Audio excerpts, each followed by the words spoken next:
시청자 여러분 안녕하십니까? 12시 40분 인사드립니다. 박민영입니다. 시장은 이제 고전적인 투자 방법, 저점 매수 이런 것이 좀 무색해지고 있습니다. PBR 한 배 미만은 지나간 일이고요. 이제 PBR 0.9배 이런 것도 의미가 없어 보이는 시장 움직임이 이어지고 있는데요. 오늘 양지수 모두 하락으로 전환했다가 지금 코스피는 소폭 상승으로 돌려서기도 했습니다. 코스닥도 낙폭을 줄이고요.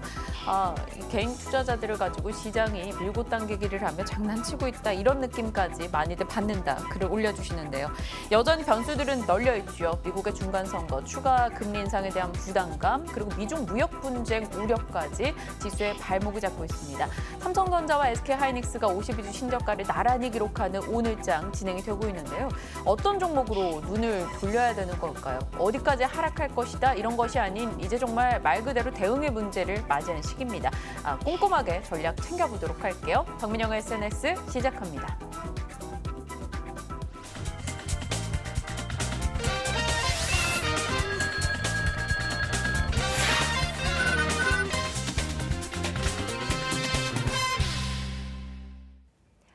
힘들다고 포기하면 아마추어, 힘들고 어려움에도 불구하고 해낸다면 프로겠죠. 프로가 되기 위한 도전은 이어집니다. 박앵커의 올백입니다.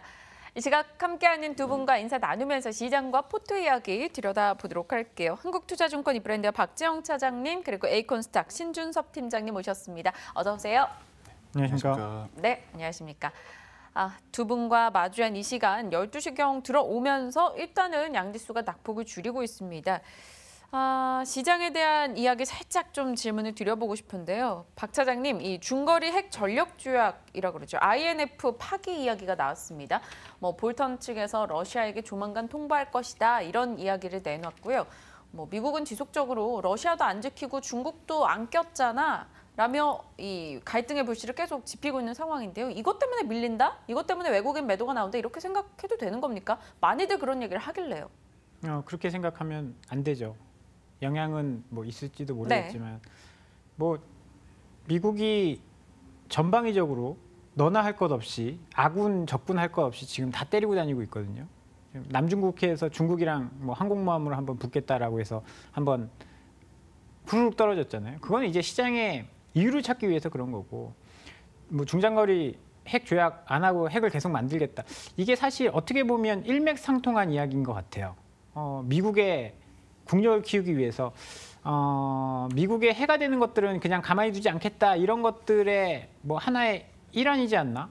그리고 이란이랑 핵 협상 파기했을 때도 그 마찬가지고요. 그래서 이거를 너무 경제적으로 갖다 끌어붙이기에는 애매한 거고요. 결국은 이제 트럼프 대통령의 입이 굉장히 사실 고급지진 못해요. 네. 외교적인 발언이라든지 이런 것들이 굉장히 터프하게 나오고 있거든요. 그런 것들이 사실 언론이 조장하는 것도 있죠.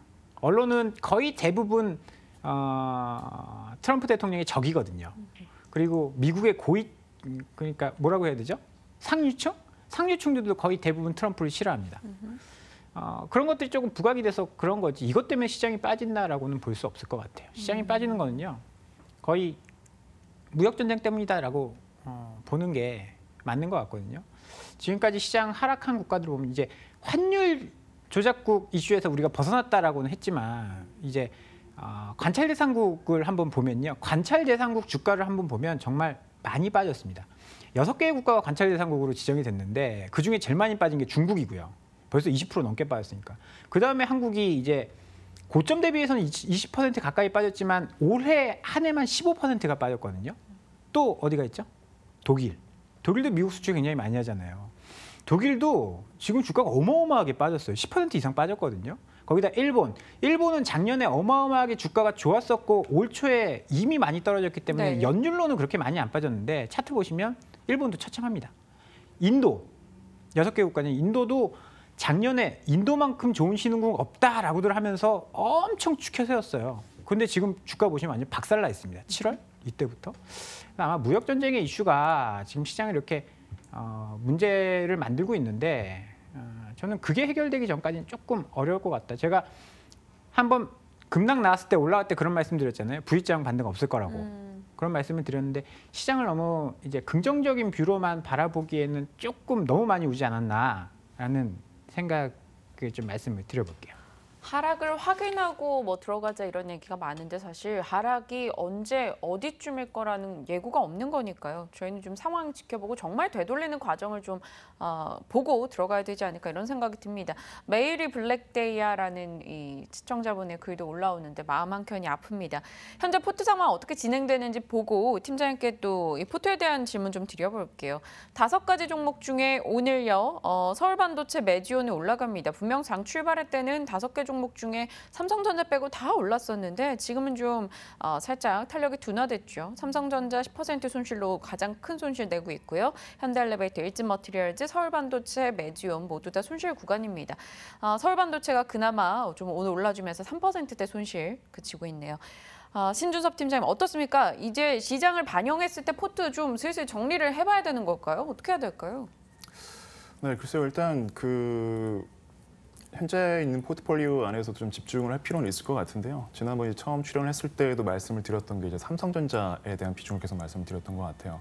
일단 국내 시장 자체가 상승에 대한 모멘텀이 없는 지금 상황에서 대형주를 지금 지금 계좌 안에 담아놨다는 그 자체는 조금 더 좀 리스크가 좀 있지 않나. 또 리스크라기보다는 안정적일 수는 있지만 일단은 좀 계좌를 바꾸기에는 상당히 좀 장기화될 수는 있다고 좀 판단이 됩니다. 그래서 지금 흐름으로 봤을 때는 현재 삼성전자 대형주에 대한 부분들은 조금 비중 축소가 맞다고 생각이 들고요. 중요한 건 일단 또 매지온이라든지 지금 현대엘리베이 같이 이런 테마로 한창 묶였던 종목들 이미 좀 많이 좀 기존에 좀 올라가고 주가가 올라가고 있는 상황에서 수급이 많이 들어왔던 종목들은 오히려 이런 조정장에서 역풍을 계속적으로 맞을 수가 있고 오히려 반등이 나온다고 하더라도 상승에 대한 부분들이 좀 제약적일 수가 있기 때문에 그런 종목들 중심으로 조금씩 덜어내면서 바로 이제 바꿀 수 있는 종목들 좀 찾는 게 맞다고 생각이 들어요. 네네. 매도하기도 쉽지 않은 제 심정인데 사실 매도해서 또 비중을 좀 줄여서 다른 종목으로 옮겨가 보자. 지금 5가지 종목도 저에게는 약간 그런 거 있죠. 가지 많은 나무 바람 잘 날 없다고 그런 느낌인데요. 박 차장님 어떻게 생각하세요? 좀 다른 종목들 특히나 삼성전자 비중 줄여보자라는 이야기들이 많이 나오고 있거든요. 좀 줄여서 다른 걸 담아본다? 아니면 줄여서 현금 지금 비중 줄여서 돌린다? 다른 거 담아서 성공했나요? 지금 서울반도체랑 선절해서 새로 넣은 게 또 10% 날라가고 선절해서 새로 넣은 게 또 10% 날라가고 그러고 있는 시장에서 지금 나 이 종목에서 자신 있어라고 할 수 있을 만한 담력이 있는 사람 저는 없을 것 같거든요. 그나마 삼성전자가 변동성이 크지 않기 때문에 버텨줬다라고 저는 생각을 해요. 버텼지만 11% 손실인데요. 그러니까 기간에 따라서 다른 거죠. 기간에 따라서.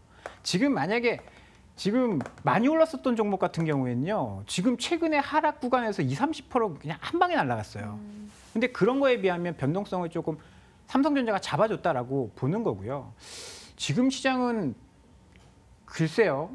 삼성전자 비중 줄여서 뭔가 좀 화끈한 종목 사서 수익을 해보자. 이렇게 나갈 수 있는 시장은 아닌 것 같아요. 그러니까 약간 물론 이제 비중을 줄인다라고 한다면 그 비중을 줄여서 현금을 확보해 놓는 건 전 나쁘지 않은 판단이다라고 보고요.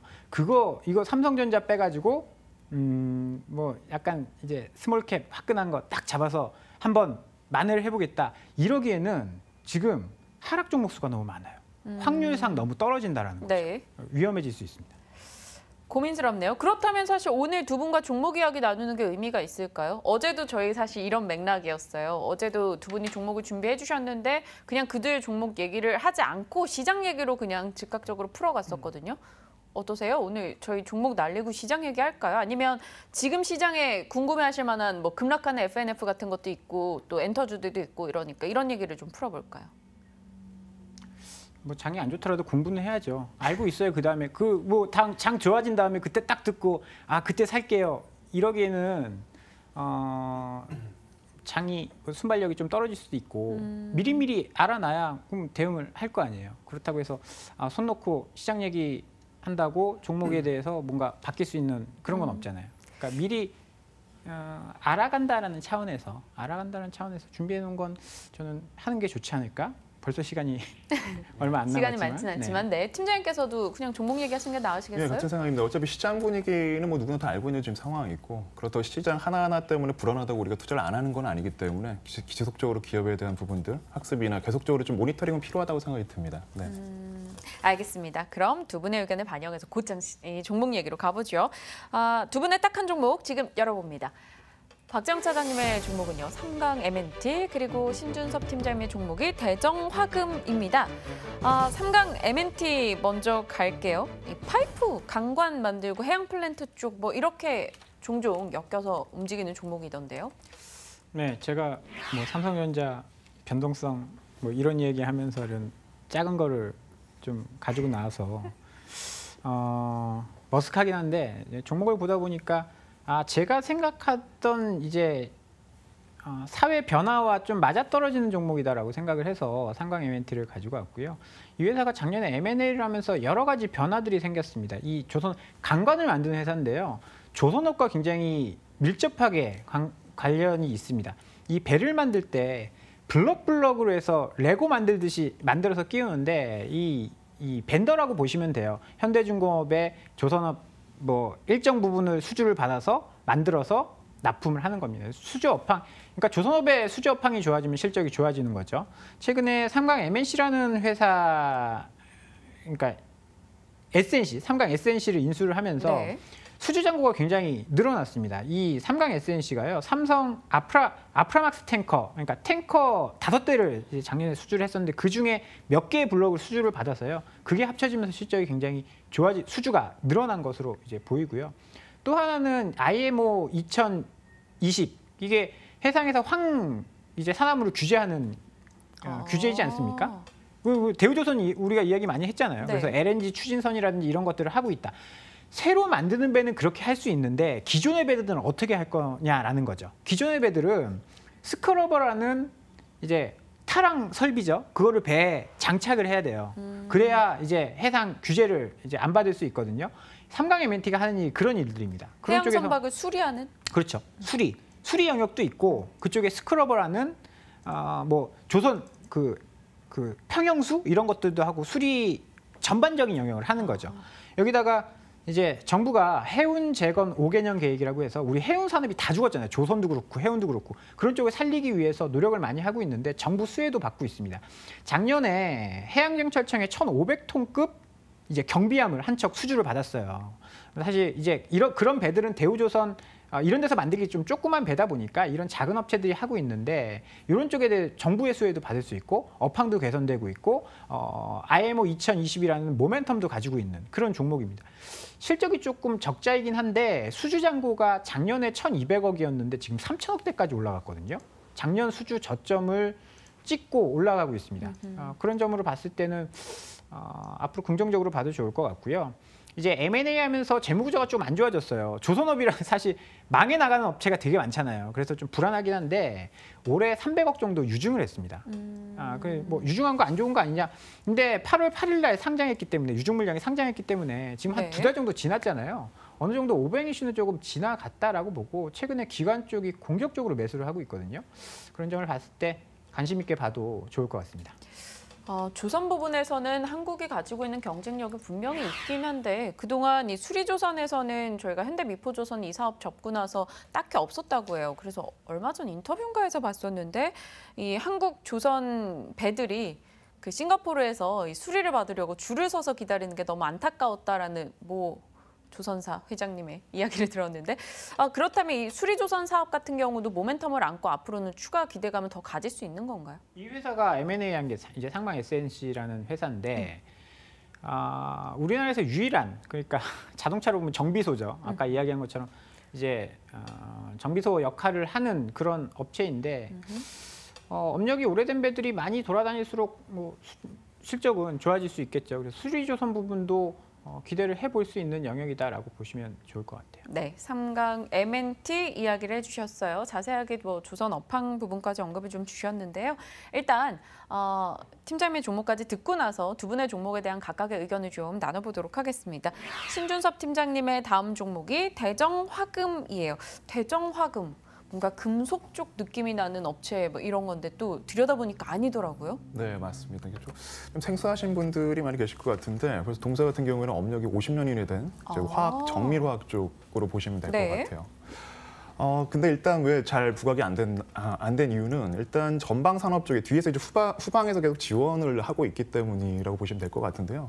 동사의 주력 제품, 주력 사업 영역이 바로 이제 그 우리가 시약이라고 부르는 시험용 약품이랑 그리고 원료 의약품 쪽 두 가지 쪽에서 지금 두 영역에서 매출이 계속 발생이 되고 있는 상황입니다. 최근 시장의 흐름에 맞춰서 봤을 때는 일단 시장이 조금 손실이 나더라도 더 잡아볼 필요가 있는 종목들로 저는 이제 꼽아서 이 종목을 갖고 왔는데요. 일단 업력이 50년이 됐다라는 거에 주목할 필요는 있을 것 같아요. 작은 기업이지만 업력을 50년 동안 그리고 벌써 이제 동사를 포함해서 두 개의 업체가 이제 시약 시장에서 국내 시약 업종 안에서 시장을 양분을 해서 과점 시장이 40년 동안에 지속을 해왔습니다. 물론 매출 기준으로 봤을 때는 좀 작아요. 근데 연매출 기준으로 봤을 때는 매년 10%가 넘는 지금 성장이 나오고 있고요. 수익성 자체도 상당히 좋게 지금 나오고 있습니다. 20%에 가까운 수익성이 지금 나오고 있는데 중요한 거는 시장이 안 좋을수록 좋을 때는 이런 종목들 잘 거들떠보지도 않죠. 투자자분들 같은 경우에는 더 올라갈 수 있고 성장주들 찾기 바쁜데 일단 제가 앞서 말씀드린 게 바로 모멘텀이거든요. 성장에 대한 모멘텀들 이미 다 반영됐고 투자자들 많이 묶여 있는 상황에서 그런 종목들을 지금 다시 관심을 갖는다라는 것은 리스크가 클 수 있다. 하지만 오랜 그 기간 동안에 기업은 성장을 해왔지만 소외받은 기업들에 대해서만큼 우리가 관심을 더 적극적으로 가져야 된다고 계속 말씀을 드리고 있는 이유가 바로 또 그중에서 이제 같은 맥락에서 접근할 수 있는 종목이 바로 이 대종화금이라고 저는 생각이 드는데 네. 일단 동사 같은 경우에는 이제 시약업종 쪽에서 과점 시장에 대한 메리트 어떻게 보면 통신사로 떠올리시면 될 것 같아요. 뭐 다른 경쟁사가 쉽게 들어오기 어려운 일단 뭐 세 개의 업체가 열심히 이제 시장이 커짐에 따라서 같이 성장할 수밖에 없는 최고의 메리트를 갖고 있다라는 거 첫 번째. 두 번째 같은 경우는 일단 전방 산업이 고르게 분포되어 있습니다. 뭐 시약하면 학교나 뭐 일반 실험 정도 뭐 병원이나 이런 쪽에 쓸 걸로 생각하시는 분들이 계시는데 거기에서도 지금 사용이 되고 있고요. 철강 산업부터 시작해가지고 바이오 산업까지 동사의 제품이 안 들어가는 데가 없어요. 일단 전방 산업이 고르게 분포돼 있다라는 거. 일단 시장 경기의 흐름에 우리가 지금 예민할 수밖에 없는 시점에서 일단 많은 동사 역시도 사업적인 부분에서 포트폴리오를 많이 뿌려놨다라는 거. 일단 안정적이면서도 경기에 좀 덜 민감하다라는 또 강점을 우리가 꼽을 수 있겠죠. 실제 이게 그대로 지금 매출에 잡혀 있다라고 보시면 될 것 같습니다. 일단 경기에 덜 민감하다라는 그 장점. 그리고 끝으로 말씀드리고 싶은 게 최근에 일단 이런 부분들이 되게 작은 기업이에요. 지난주에 추천됐던 가비아랑 비슷하게 지금 시가총액 1,000억 정도 밖에 되지 않는 기업인데 기관들이 시장이 빠지고 있는 시장에서 계속 매수세가 들어오고 있어요. 그래서 기존에 오히려 밀렸던 주가가 다시 회복한 그림들을 보실 수가 있습니다. 이 작은 기업에 지금 누군가는 관심을 갖고 있다는 얘기거든요. 오늘 역시도 시장이 안 좋음에도 불구하고 벌써 2%가 좀 넘게 상승을 하고 있어요. 그래서 가비아 같은 경우는 좀 많이 눌리고 있는 시점에서 추천을 드렸다면 지금 대정화금 같은 경우는 지금 추세가 바뀐 상황이거든요. 여기서 봤을 때는 추가적인 수급들이 더 유입될 수도 있다라고 좀 판단이 됩니다. 그래서 일단 이 대정화금 남들이 좀 많이 보지 않았을 때 거래가 아직 터지지는 않았거든요. 지금 조금 더 관심을 가져본다면 좀 좋은 결과가 좀 나오지 않을까 해서 지금 가지고 왔습니다. 네. 최근에 올라오는 동안 들여다봤더니 기관이 정말 꾸준하게 사고 있었구나 생각을 했는데요. 채팅창에 CL님이 올려주셨어요. 제가 딱 궁금하던 부분. 기관 수급이 아름다운 만큼 저 물량이 개인한테 올까 두렵다. 충분히 생각할 수 있는 부분이거든요. 이제서야 기관은 수익 내고 애따 하고 팔았는데 저희가 받아올 수 있는 거잖아요. 그게 또 스몰캡의 강점일 수도 있습니다. 일단 지금 그 자리 자체가 뭐 많이 프리미엄 붙은 상황도 아니고요. 그리고 실제 기관들도 알 거예요. 지금 부르고 있는 기관들 같은 경우는 팔 수 없는 공간이 지금 있다라는 거. 거래량이 많이 있다면 그 말씀이 맞는데 오히려 지금 밑으로 장기적으로 보고 들어오는 수급 외에는 지금 빠지고 있는 시장에서 들어올 수는 없는 부분이거든요. 그런 거 봤을 때는 새로운 리밸류에이팅이 나올 수 있는 기업이다라고 정도를 좀 보시면 될 것 같습니다. 알겠습니다. 네. 대정화금 들어봤고요. 박 차장님께 대정화금 의견을 먼저 좀 여쭤봐도 될까요? 체크하셨던 종목이신가요? 전 들여다보니까 아세톤, 저희 그 손톱 지울 때 쓰고 그런 그 아세톤 회사 맞아요? 일단 알코올, 예, 그쪽 맞습니다. 알코올 쪽도 있고요. 다 그쪽에 들어가는 이제 제품들도 보시면 될 것 같아요. 박 차장님 표정이 미묘하신데요. 네, 잘 모르는 종목이라서. 사실 뭐 이런 종목들은 거래가 좀 터져줘야. 왜냐하면 이제 워낙 이제 좋은 종목이라도 시장에서 관심이 없으면 또 올라가기가 또 힘든 것도 사실이거든요. 누군가 이제 미리 딱 알아채고 매집하고 그 다음에 뭔가 딱 터질 때 올라가는 경향이 있긴 한데 뭐 실적도 뭐 좀 안정적이고 영업이 꾸준히 뭐 80억씩, 90억씩 이렇게 꾸준히 나고 뭐 최근에도 실적이 좋아지고 있고 뭐 전방 산업이 뭐 알코올이나 이런 거면 반도체나 이런 데도 쓰일 거거든요. 뭐 그러면 나쁘지 않은 선택 같아요. 지금 성장주가 조금 어렵고 수출주가 이렇게 좀 어렵고 그러면 이런 쪽에 스몰캡이라든지 가치주나 이런 데 또 관심을 가지시는 분들도 계시거든요. 네. 뭐 그런 측면에서 뭐 나쁘지 않아 보입니다. 네. 그러면 팀장님께도 여쭤볼게요. 상강 M&T 뭐 원래 좀 체크하셨던 종목이신가요? 체크 알고는 있었던 기업인데 네. 개인적으로 근데 좀 조선주들을 제가 별로 안 좋아해요. 과거에도 많이 일단 그런 분들이 계시죠. 근데 일단 상하멘테이 같은 경우에는 좀 다른 어떻게 보면 이제 술이나 이런 쪽에 더 이제 포커스가 맞춰 있다 보니까 좀 긍정적으로 볼 수는 있는 부분인데 진짜 조선주의 가장 핵심은 현금 회전율 쪽을 좀 볼 필요는 있거든요. 실질적으로 이제 매출이 잡혔을 때 잘 들어오는지에 대한 여부인데 그 부분이 가장 관건은 될 것 같아요. 실제 기존에 뭐 대우조선도 그랬고 지금 대동조선, STX 같은 경우에도 과거에 상당히 업황이 좋았음에도 불구하고 나중에 분식으로 이제 밝힌 부분들이 있거든요. 그렇다고 상강 M&T가 분식이라는 부분은 아니고요. 어쨌든 그런 부분들 좀 조심스럽게 접근할 필요는 있지만 나름대로 좀 자기만의 영역은 좀 확실히 갖고 있는 기업이라고 생각이 듭니다. 네네.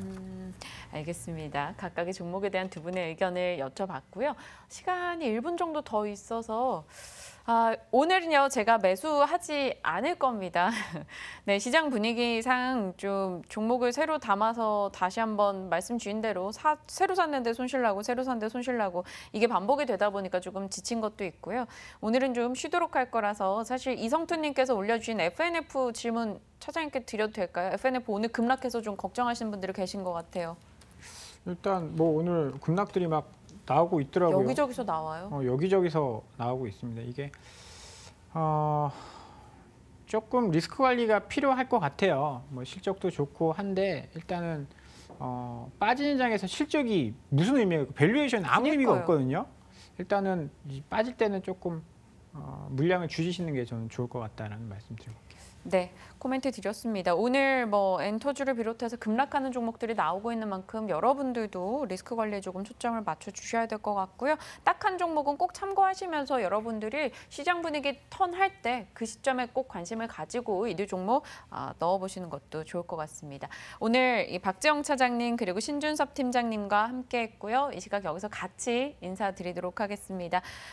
여러분 장 마감까지 기운 내시고요. 내일 이 시각 12시 40분에 다시 웃으면서 인사드리겠습니다. 시청해주신 여러분 고맙습니다.